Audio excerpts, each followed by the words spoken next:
Doctor നമ്മൾ എപ്പോഴും ഈ കർക്കിടക ചികിത്സ എന്ന് പറയുമ്പോൾ ഇപ്പൊ സോഷ്യൽ മീഡിയയിലടക്കം നിരവധി പരസ്യങ്ങൾ നമ്മൾ കാണും. കർക്കിടക ആകുന്നതിന് മുമ്പ് തന്നെ കർക്കിടക ചികിത്സയെ കുറിച്ചും അല്ലെങ്കിൽ ഇവിടെ വന്ന് ഇങ്ങനെ ചെയ്താൽ പാക്കേജുകളെ കുറിച്ചും ഒക്കെ കാണാറുണ്ട്. അപ്പൊ ഈ കർക്കിടക ചികിത്സകൾ എവിടെ ചെയ്യണം, എന്ത് ചെയ്യണം എന്നുള്ളൊരു ഒരു അല്ലെങ്കിൽ തട്ടിപ്പാണെന്ന രീതിയിലൊക്കെയുള്ള പ്രചരണങ്ങളുണ്ട്. അതിനോട് എന്താണ് പ്രതികരിക്കാനുള്ളത്? കർക്കിടക ചികിത്സ എന്ന് പറയുന്നത് വളരെ ശാസ്ത്രീയമായി ചെയ്യുന്ന ഒരു കാര്യമാണ്. പക്ഷേ ഈ പറഞ്ഞതുപോലെ ഒരു നാണയത്തിന് രണ്ട് വശങ്ങളുണ്ട് എന്ന് പറയുന്നത് പോലെ പലയിടത്തും പലതരത്തിലും കാര്യങ്ങൾ നടന്നു പോകുന്നുണ്ട്. അപ്പോൾ ഈ വ്യാജന്മാരെ ഒന്ന് പിടിക്കുക അല്ലെങ്കിൽ ഇത്തരത്തിലുള്ള കാര്യങ്ങളൊന്നും നാട്ടിൽ നടക്കരുത് എന്നുള്ളൊരു ആഗ്രഹത്തിലാണ് AMI പോലുള്ള സംഘടനകൾ, Ayurveda medical association of India പോലുള്ള സംഘടനകൾ ഞങ്ങൾ ഒരുമിച്ച് ഇതിന് വേണ്ടിയിട്ട് പുറകെ നമ്മുടെ എന്താ പറയുക, നമ്മുടെ സർക്കാരുമായിട്ടൊക്കെ അവരുടെയൊക്കെ മുന്നിലിത് എത്തിച്ചുകൊണ്ട് അത്തരത്തിലുള്ള വ്യാജന്മാരെയൊക്കെ പിടിക്കുകയും അവരെയൊക്കെ ഇതിനുള്ള ശിക്ഷകൾ കൊടുക്കുകയും അത്തരത്തിൽ അതൊക്കെ ഒഴിവാക്കാനായിട്ട് കഴിയുന്നതും ശ്രമിക്കുന്നുണ്ട്.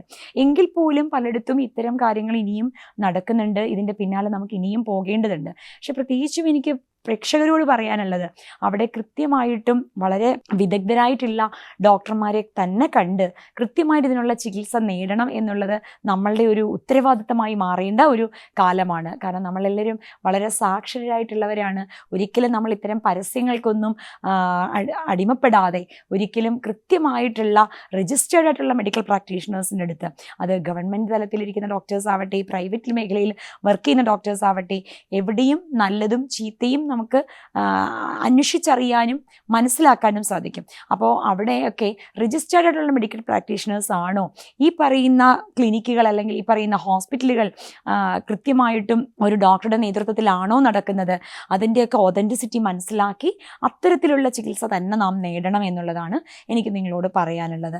ഇത്തരം ചികിത്സകളെക്കുറിച്ച് വളരെ വ്യാപകമായിട്ടുള്ള ഒരു മോശമായ ഒരു പ്രശ്നം നേരത്തെ സൂചിപ്പിച്ചതുപോലെ നമ്മളും കേൾക്കാറുണ്ട്. പക്ഷേ അതിൻ്റെ ഒരു ശാസ്ത്രീയ വശം അറിയാത്തത് കൊണ്ട് മാത്രമാണ്. പ്രത്യേകിച്ചും ആയുർവേദ ഡോക്ടേഴ്സിനെ സംബന്ധിച്ച് ആയുർവേദം എന്ന് പറയുന്നത് ശരിക്കും വളരെ പരമ്പരാഗതമായിട്ടുള്ള ഒരു ചികിത്സാ രീതിയാണ്, പ്രത്യേകിച്ചും ഭാരതത്തിൻ്റെ തന്നെ ചികിത്സാ രീതി. അപ്പോൾ അത്തരം ചികിത്സകളെന്ന് പറയുന്നത് നമ്മുടെ അനുഭവത്തിലൂടെ എത്രയോ കാലത്തെ അനുഭവത്തിലൂടെ നാം നേടിയെടുത്ത അറിവുകളാണ് പലതും ആയുർവേദത്തിലുള്ളത്.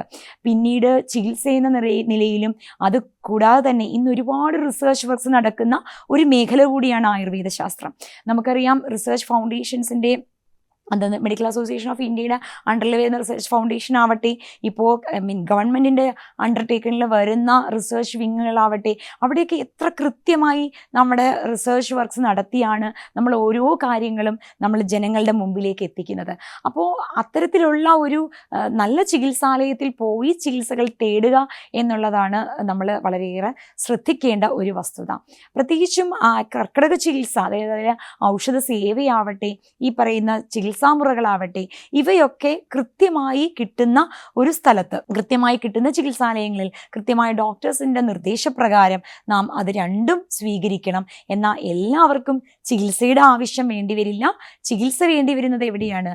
നമുക്ക് വളരെ കൃത്യമായിട്ടുള്ള ഒരുപാട് കാലം നീണ്ടു നിൽക്കുന്ന ഒരുപാട് പഴക്കമുള്ള രോഗങ്ങൾ ഒരുപാടുള്ളവർക്കോ, അല്ലെങ്കിൽ ഈ പറയുന്നത് പോലെ രോഗങ്ങൾ വരാതിരിക്കാനായിട്ട് ചികിത്സിക്കാൻ ആഗ്രഹിക്കുന്നവർക്കോ ഒക്കെയാണ് പഞ്ചകർമ്മ ചികിത്സകൾ പോലെയുള്ള ചികിത്സകളൊക്കെ വേണ്ടി വരിക.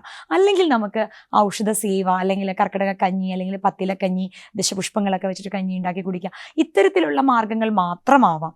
അപ്പോൾ ഇത് ഓരോന്നിനും കൃത്യമായിട്ട് നമുക്ക് ഗവൺമെൻറ് സെക്ടറിലാണെങ്കിൽ സൗജന്യമായിട്ട് ഇത്തരം ഔഷധക്കൂട്ടുകൾ ലഭ്യമാണ്.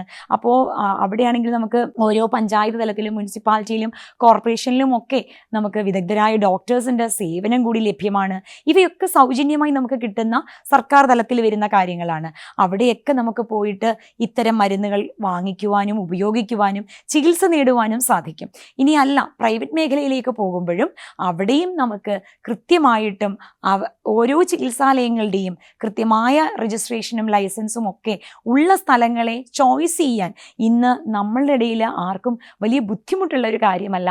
പക്ഷേ അതിനുവേണ്ടി ഒരു ചെറിയ ശ്രദ്ധ അതിൽ കൊടുക്കണമെന്ന് മാത്രം. അങ്ങനെ ശാസ്ത്രീയമായ ഈ ചികിത്സ നിങ്ങൾ ഓരോരുത്തർക്കും ഈ കർക്കിടക മാസം പ്രയോജനപ്പെടട്ടെ എന്ന് ഞാൻ ആഗ്രഹിക്കുന്നു.